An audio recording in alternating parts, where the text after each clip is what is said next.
नमस्कार, seat scanner में आपका स्वागत है। मैं हूं राकेश रंजन। सीट स्कैनर में हम बिहार विधानसभा की अलग अलग सीटों को हर रोज स्कैन कर रहे हैं। उस सीट के बारे में तमाम जानकारी आपको दे रहे हैं। उस सीट का इतिहास क्या है, इस बार दावेदार कौन कौन हैं और मुकाबला कैसा होने वाला है, साथ ही यहां का जातीय समीकरण किसके पक्ष में दिखता है, यह भी हम आपको बताते हैं। तो सीट स्कैनर में आज की कड़ी में हम जिस विधानसभा सीट को स्कैन करने जा रहे हैं वो भोजपुर की सीट है। सीट का नाम है संदेश। संदेश विधानसभा क्षेत्र आरा लोकसभा के अंतर्गत जो 7 विधानसभा की क्षेत्र आते हैं उनमें से एक है।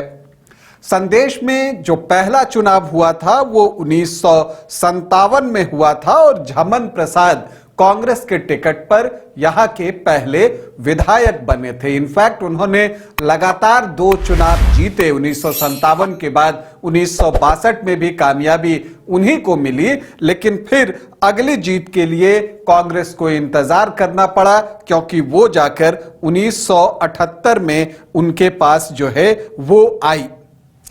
कुल 17 चुनाव अब तक संदेश में हुए हैं, जिसमें कांग्रेस को 4 बार कामयाबी मिली है। और अगर आप देखें तो इन 4 बार में जो है आखिरी जीत जो कांग्रेस को मिली है वो 1980 में मिली है। उसके बाद कांग्रेस को सफलता नहीं मिली है। हालांकि यहां पर कांग्रेस, बीच में भारतीय जनसंघ भी मुकाबले में रही, लेफ्ट का भी एक प्रभाव रहा, खास करके 80s के उत्तरार्ध में और 90s के में जो है लेफ्ट का एक प्रभाव दिखता है। फिर यहां पर जो राइट है, मतलब बीजेपी, उसकी भी यहां पर पहुंच होती है और फिर वो भी जो है कई चुनावों में मुख्य मुकाबले में होता है। यहां से जीत भी हासिल करने में सफल रहती है बीजेपी। तो जो कुल 17 चुनाव हुए हैं उसमें कांग्रेस को 4 बार कामयाबी मिली है। आरजेडी भी 4 ही बार यहां से चुनाव जीतने में सफल रहा है। तो भाकपा माले को 2 बार कामयाबी मिली है और भारतीय जनसंघ भी यहां से 2 बार चुनाव जीतने में सफल रहा है।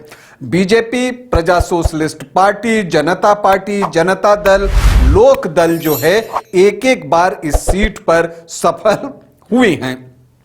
सोनाधारी सिंह यादव सर्वाधिक 3 बार जो है यहां से विधायक बने हैं। इसका मतलब जो संदेश विधानसभा की सीट है और यहां की जनता है बहुत ज्यादा किसी एक व्यक्ति पर जो है वो विश्वास करते दिखती नहीं, क्योंकि सोनाधारी सिंह यादव के अलावा कोई अन्य जो है वो कभी 3 बार चुनाव नहीं जीत सका है।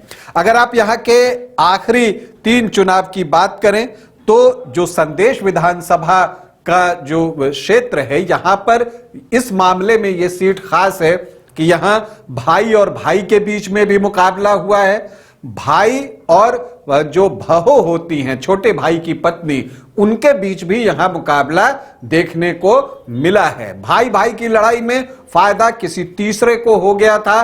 तो जब भाई और छोटे भाई की पत्नी के बीच मुकाबला हुआ तो बाजी बहू के हाथ लगी।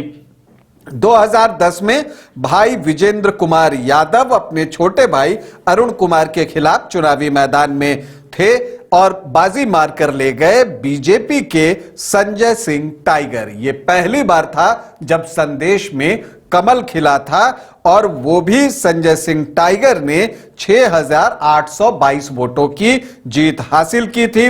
विजेंद्र कुमार यादव जो है वो जो है आपको तीसरे स्थान पर चले गए, जबकि वो आरजेडी के प्रत्याशी थे। लेकिन निर्दलीय चुनाव लड़ रहे छोटे भाई अरुण कुमार दूसरे स्थान पर रहे। भाकपा माले का हमेशा से यहां प्रभाव रहा है, उसके प्रत्याशी चौथे स्थान पर रहे 13.38% वोट के साथ। 2015 में परिस्थितियां बदली थी और जेडीयू, आरजेडी और कांग्रेस एक महागठबंधन में थे। तो एनडीए फोल्डर में बीजेपी के साथ एलजेपी, हम सेकुलर, आरएलएसपी जैसी पार्टियां थी। हालांकि संदेश विधानसभा बीजेपी की सिटिंग सीट थी, तो यहां फिर से संजय सिंह टाइगर ही चुनावी मैदान में उतरे। लेकिन पिछले चुनाव में दूसरे स्थान पर रहे जो कि निर्दलीय चुनाव लड़ रहे थे, अरुण कुमार को यहां से आरजेडी ने टिकट दे दिया और राजू यादव भाकपा माले के टिकट पर थे।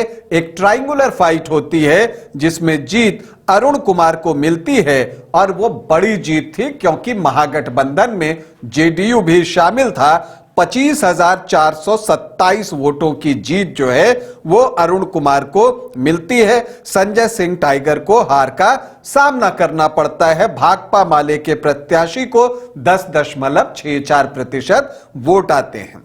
2020 में परिस्थितियां बहुत बदल गईं। जेडीयू वापस से एनडीए फोल्डर में आया तो उसे संदेश विधानसभा की सीट दे दी गई कि चलिए आप इस सीट पर लड़िए। लेकिन जो एक बड़ा फेरबदल हुआ कि जो लेफ्ट था जिसमें भाकपा माले भी शामिल है वो महागठबंधन में चला गया। तो इससे महागठबंधन बहुत मजबूत हुआ क्योंकि इस क्षेत्र में भाकपा माले का एक प्रभाव रहा है और उसकी जो उपस्थिति है इस विधानसभा क्षेत्र में वो मजबूत है और उसका एक अपना आधार वोट भी इस विधानसभा क्षेत्र में है जिसका लाभ निश्चित तौर पर आरजेडी को मिला। उसके प्रत्याशी इस बार किरण देवी थी, अरुण कुमार की पत्नी। कुछ कारणवश अरुण कुमार चुनाव नहीं लड़ रहे थे, लेकिन किरण देवी के खिलाफ उनके जेठ विजेंद्र यादव जेडीयू के टिकट पर चुनावी मैदान में उतरते हैं। तो यहां पर श्वेता सिंह एलजेपी प्रत्याशी के तौर पर किस्मत आजमाने उतर जाती हैं और आप देखते हैं कि पिछले चुनाव का ये ट्रेंड ही था, जहां भी जेडीयू का प्रत्याशी था वहां एलजेपी ने अपना प्रत्याशी दिया था। श्वेता सिंह ने बेहतर प्रदर्शन किया, 28,500 वोट लेकर वो आई, 18.5% वोट। तो इसका नुकसान विजेंद्र यादव को हुआ जिनको 18.8% वोट मिले।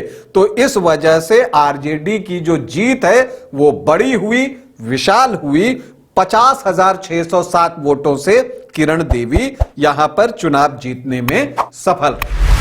अब इस बार क्या होगा, ये एक बड़ा सवाल है। तो देखिए इस बार कई दावेदार जो हैं वो हैं यहां पर और आरजेडी से अगर हम बात करें तो किरण देवी का जो है वो दावा मजबूत बनता है।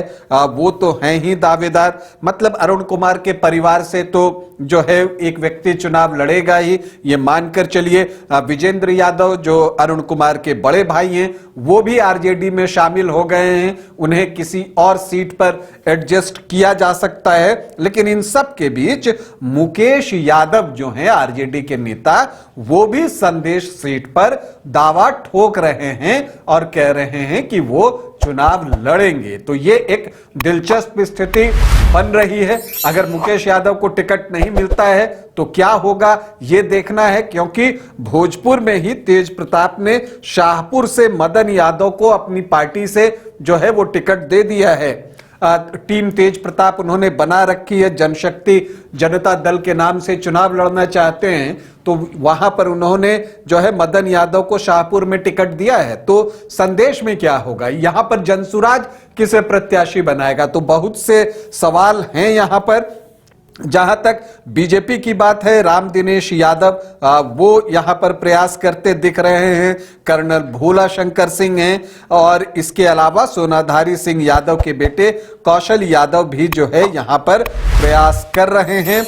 और एलजेपी जो है वो भी यहां पर जो है दावेदारी कर सकता है। श्वेता सिंह पिछली बार बेहतर प्रदर्शन उन्होंने की थी। जेडीयू को यहां पर कभी जीत एक्चुअली मिली नहीं है, तो ऐसी परिस्थिति में हो सकता है कि जेडीयू एलजेपी या बीजेपी को कहे कि आप ही इस सीट पर लड़ लीजिए। अगर यहां के जातीय समीकरण को आप देखें तो जो शेड्यूल कास्ट है वो 16.15% है, जो मुस्लिम है वो 5% है, लेकिन यादव वोटर्स की संख्या बहुत अच्छी है, 24 से 26%। तो जो एमवाई का इक्वेशन बनता है वो 30 से 31% का बनता है। राजपूत वोटर्स की संख्या भी यहां पर बहुत अच्छी है, 17 से 19%, भूमिहार 6.5 से 7% और ब्राह्मण 4 से 5%। तो सामान्य जाति के वोटर्स भी 28 से 30% हो जाते हैं।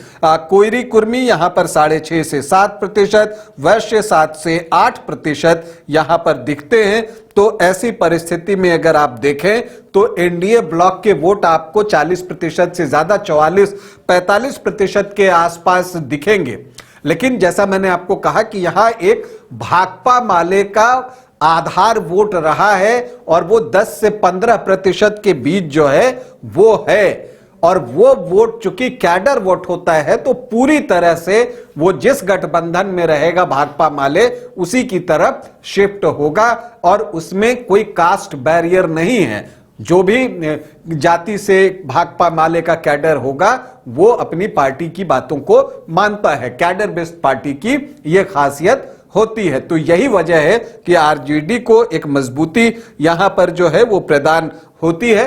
अब जो यहां पर एनडीए की कोशिश होगी कि उसके जो परंपरागत वोटरों का जो एक बेस है यहां पर 40-44% के आसपास, उसको वो अपनी तरफ बचाकर रखे, क्योंकि पिछली बार भी आप देखेंगे कि एलजेपी और एनडीए के वोट, जेडीयू के वोट अगर आप जोड़ें तो 37% से ज्यादा वोट आए थे। तो अगर उसमें कुछ और वोटों का इजाफा हो जाता है तो फिर मुकाबला दिलचस्प संदेश में बन सकता है। आगे क्या कुछ होगा वो हम आपको जरूर बताएंगे। फिलहाल आपसे अनुमति चाहेंगे, इजाजत दें, नमस्कार।